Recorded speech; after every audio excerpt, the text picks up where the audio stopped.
Naho tugarutse mu gihugu cy'u Rwanda ku bijyanye n'ubucuruzi n'impamvu abantu benshi bakomeje kugenda bataka icyitwa amafaranga.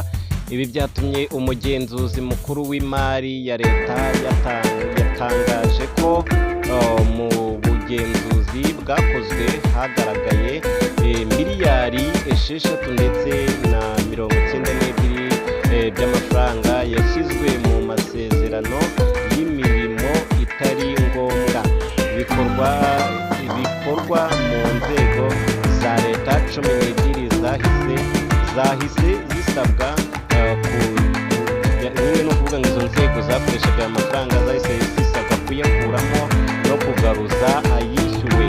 Ibi bigo byagaragayeho ibi bikorwa byo gushyira amafaranga atari ngombwa mu masezerano birimo wasake, RTB, UR n'ikindi kigo bita RHM, hakazamo na Minikomo, komisiyo ishinzwe gusubiza mu buzima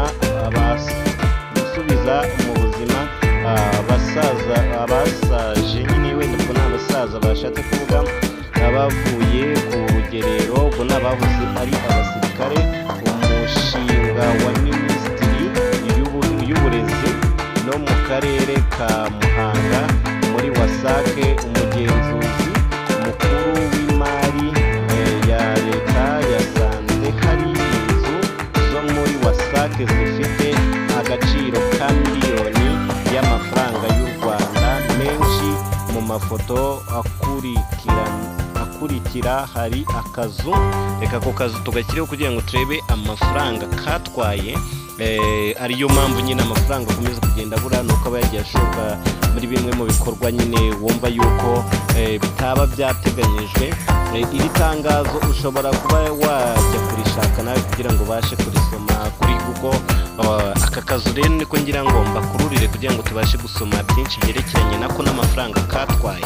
Aho twari tugeze, umugenzuzi mukuru wa wasake mukuru w'imari ya leta yasanze hari inzu zo muri wasake zifite agaciro ka miliyoni y'amafaranga y'u Rwanda menshi. Mu mafoto akurikira hari akazu k'amashanyarazi ka miliyoni 23, akazu ko kumenamo imyanda ka miliyoni 71, naho akazu ko gushyiramo moteri ni miliyoni 106 by'amafaranga y'u Rwanda.